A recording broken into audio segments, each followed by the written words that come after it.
नमस्ते दोस्तों, math GK GI channel में आप सभी का फिर से हार्दिक स्वागत है। आज हम लोग एक नए चैप्टर के साथ यहाँ पे आए हुए हैं, जिस चैप्टर का नाम है साधारण ब्याज एवं चक्रवृद्धि ब्याज।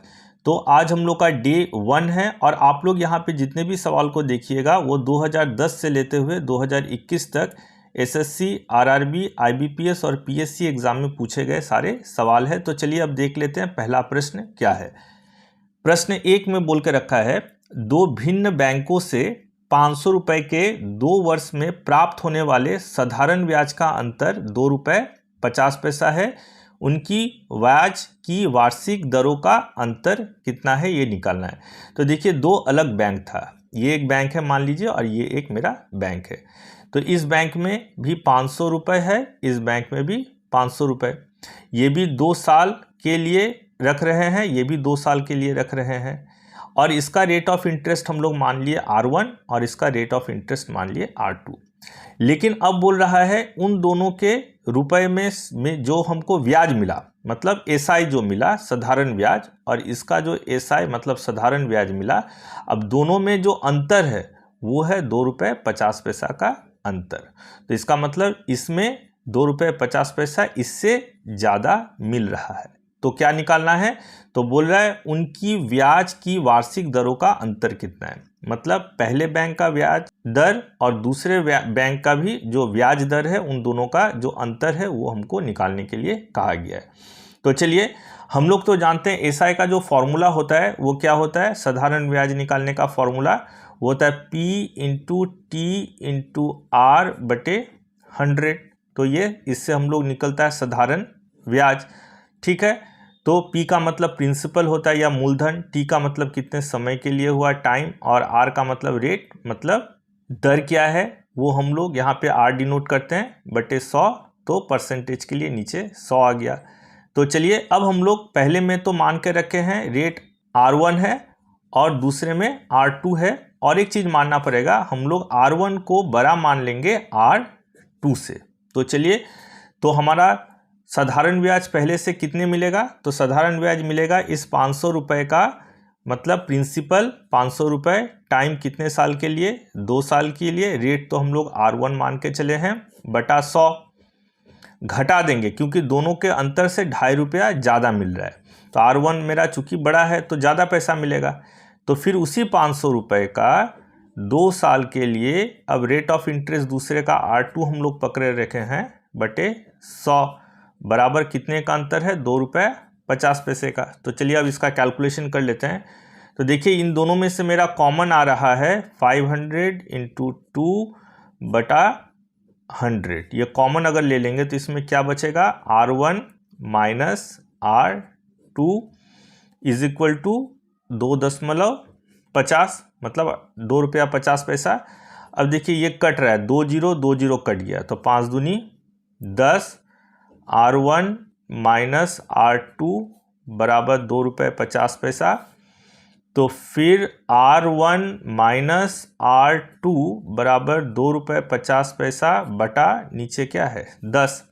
दशमलव अगर हटा देंगे तो नीचे आ जाएगा 100। तो कितना आया, 250 बटे 1000, ठीक है।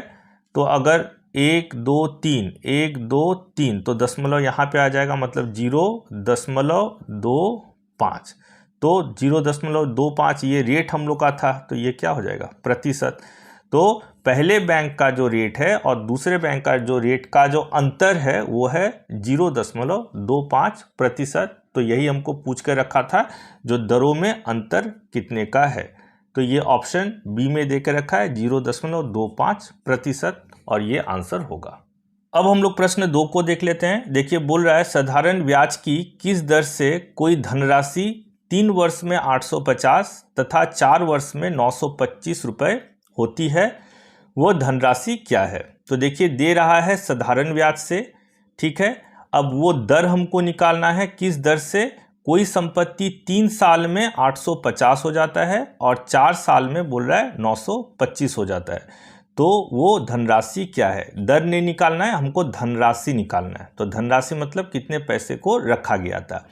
तो देखिए, हम लोग का ये 3 वर्ष में मेरा हो जा रहा है 850, और 4 वर्ष में मेरा हो रहा है 925। तो चलिए हम लोग पहले 4 वर्ष में जब 925 हो रहा है और 3 वर्ष में मेरा हो जा रहा है 850, तो अगर हम लोग इसको घटा देंगे तो 4 वर्ष में अगर 3 वर्ष घटा देंगे तो 1 वर्ष, तो 1 वर्ष में मेरा कितना ब्याज बन रहा है, 1 वर्ष में मेरा 75 रुपये का ब्याज बन रहा है। ठीक है, तो 1 वर्ष में मेरा जब 75 रुपये का ब्याज बना, अब हम लोग किसी एक में बिठा देंगे, हो तो इसमें नहीं तो इसमें। तो चलिए हम लोग इसमें बिठा देते हैं, आप लोग इसमें भी बिठा सकते हैं। तो देखिए अगर 1 वर्ष का ब्याज 75 रुपये है तो 4 वर्ष का ब्याज कितना होना चाहिए, तो 4 वर्ष का ब्याज 4 से गुना हो जाएगा, तो 75 से हम लोग 4 को गुना कर देंगे तो ये हो जाएगा 300 रुपये। तो इसका मतलब 4 वर्ष का ब्याज होगा 300 रुपये और मूलधन और ब्याज के साथ ये बनता है 925 रुपये। तो हम लोग इससे मूलधन निकाल सकते हैं। तो देखिए मूलधन और ब्याज मिलाकर 925 रुपये है 4 साल में, और फिर इस 4 साल का ब्याज मेरा मिल गया है 300 रुपये।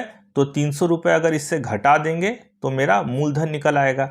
तो ये 5, ये 2 और ये 6, इसका मतलब मूलधन जो था वो है 625। आप इसमें भी बिठा सकते थे। क्या देखिए 1 साल का अगर 75 रुपया ब्याज है तो 3 साल का कितना हो जाएगा, तो 75 गुना 3 तो 225 रुपये का ब्याज आ जाएगा। तो 3 साल का मूलधन और ब्याज मिला करके 850 है और हमारा 3 साल का ब्याज है इतना, तो 850 रुपये में से अगर हम लोग 225 रुपये को घटा देंगे तो देखिए इसमें भी मेरा 625 आ गया जो कि मूलधन है। तो आप लोग इसमें भी बिठा सकते हैं या इसमें भी बिठा सकते हैं। तो वही हमको पूछ कर रखा था जो तब मूलधन कितने का है, तो मूलधन हो जाएगा 625 जो कि ऑप्शन यहाँ पे सी में दे के रखा है। अब हम लोग प्रश्न 3 को देख लेते हैं। देखिए क्या बोल रहा है, साधारण ब्याज की किस दर से कोई धनराशि 2 वर्ष के लिए निवेशित की गई, यदि उसे 1% अधिक दर पर निवेशित किया गया होता तो 24 रुपये अधिक ब्याज मिलता। तो वो धनराशि क्या है वो हमको निकालने के लिए कहा गया है। मतलब कोई एक धनराशि है, उसको किसी एक साधारण ब्याज पर 2 साल के लिए रखने पर हमको जितना ब्याज मिल रहा है, तो उसी धनराशि को अगर हम लोग पहले जितना दर पे दे के रखे तो उससे 1% अधिक दर पर अगर हम लोग रखते तो हमको ब्याज ज़्यादा मिलता, पहले से कितने 24 रुपये हमको ज़्यादा मिलता। तो चलिए इसको हम लोग पकड़ लेते हैं। जो हमारा जो मूलधन था,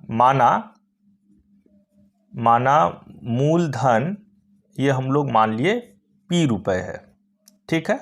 और अब ब्याज दर जो था, ब्याज दर जो पहले था वो हम लोग R% मान लिए।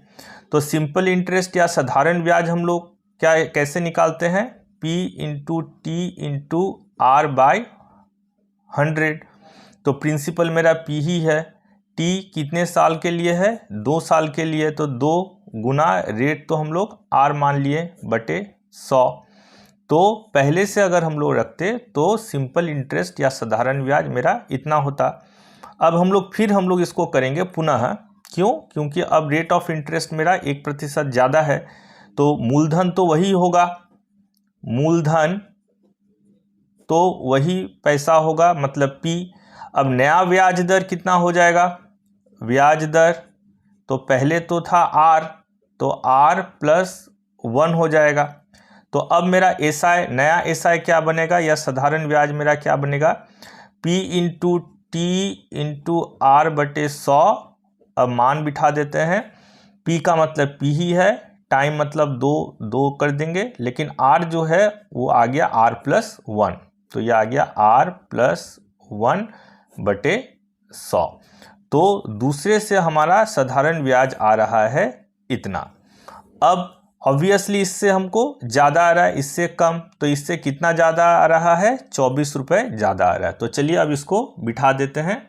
तो प्रश्नानुसार इसको लिख सकते हैं P गुना 2 गुना R+1/100 से हम लोग घटा देंगे पहले वाले का, ये मतलब P गुना 2 गुना R/100। तो दोनों का अंतर कितने का है, 24 रुपये का, जो कि यहाँ पे दे के रखा है।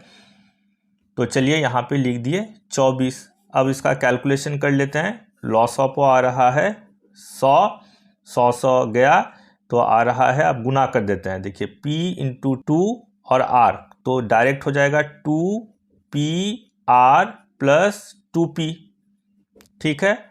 और ये भी हो जाएगा 2PR बराबर 24। तो देखिए क्या हो रहा है, ये माइनस 2PR और प्लस 2PR मेरा कट रहा है, तो बचेगा 2P बटे 100 बराबर 24 या 24/1। तो 2P बराबर 24 गुना 100, तो P बराबर 24 गुना 100/2, 2 से कट रहा है 12, तो P बराबर आ रहा है 1200। तो P हम लोग मूलधन को माने हुए थे, तो कितना मूलधन था तब, 1200 रुपये का मूलधन था, जो कि यहाँ पे ऑप्शन मेरे ए में दे के रखा है 1200। अब हम लोग प्रश्न 4 को देख लेते हैं। देखिए बोल रहा है 4000 रुपये पर 5% वार्षिक ब्याज की दर से 2 वर्ष के चक्रवृद्धि ब्याज और साधारण ब्याज में कितने का अंतर है, ये हमको निकालने के लिए कहा गया है। तो देखिए जब इस तरह का सवाल रहेगा, दो चक्रवृद्धि ब्याज और साधारण ब्याज के ब्याज में अंतर कितने का है, तो वो हम लोग एक डायरेक्ट फॉर्मूला से ही निकाल सकते हैं। तो देखिए ये फॉर्मूला क्या है, ये फॉर्मूला है PR का स्क्वायर बटे 100 का स्क्वायर।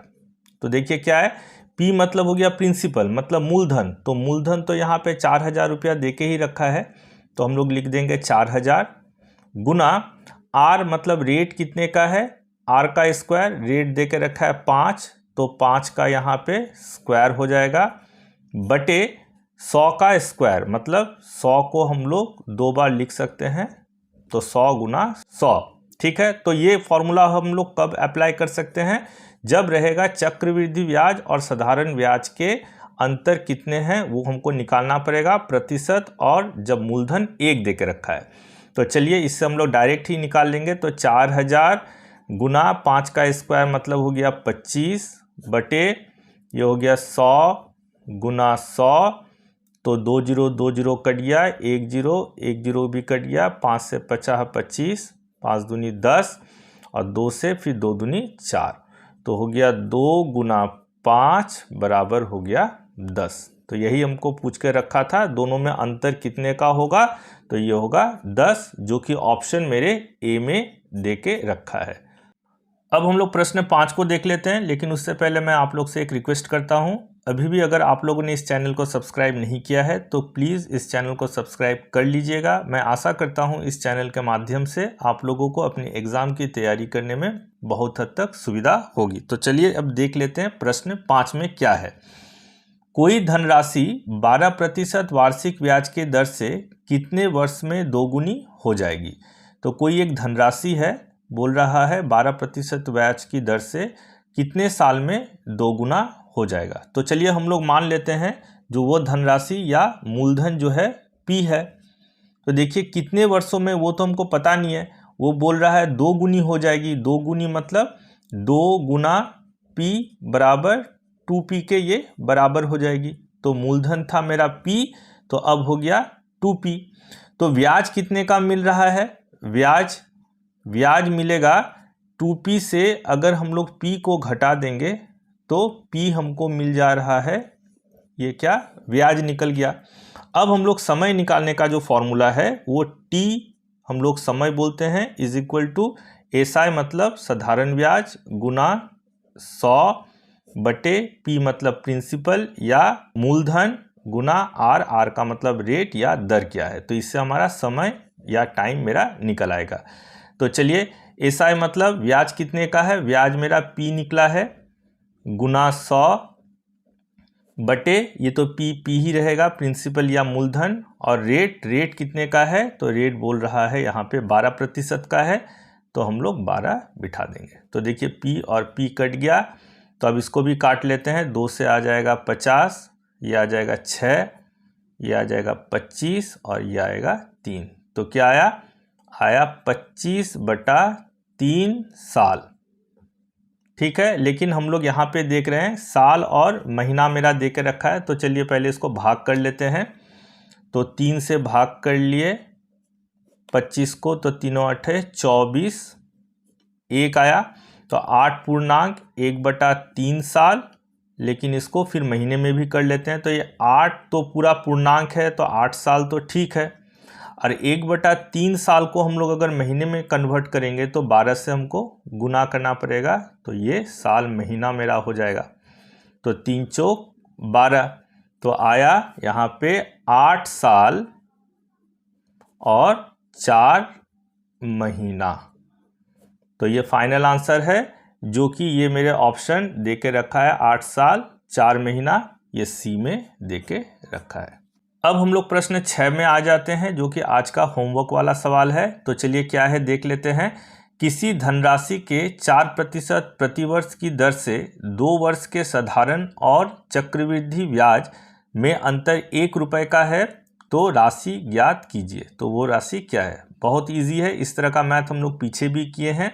आप लोग आंसर कर लेने के बाद कमेंट बॉक्स में कमेंट जरूर कीजिएगा, मैं आप लोगों के कमेंट का आंसर दूंगा। और अगर इस चैनल को अभी तक सब्सक्राइब नहीं किए हैं तो सब्सक्राइब जरूर कर लीजिएगा, और चैनल अच्छा लगे तो लाइक, और हो सके तो उसको शेयर भी कर दीजिएगा। धन्यवाद।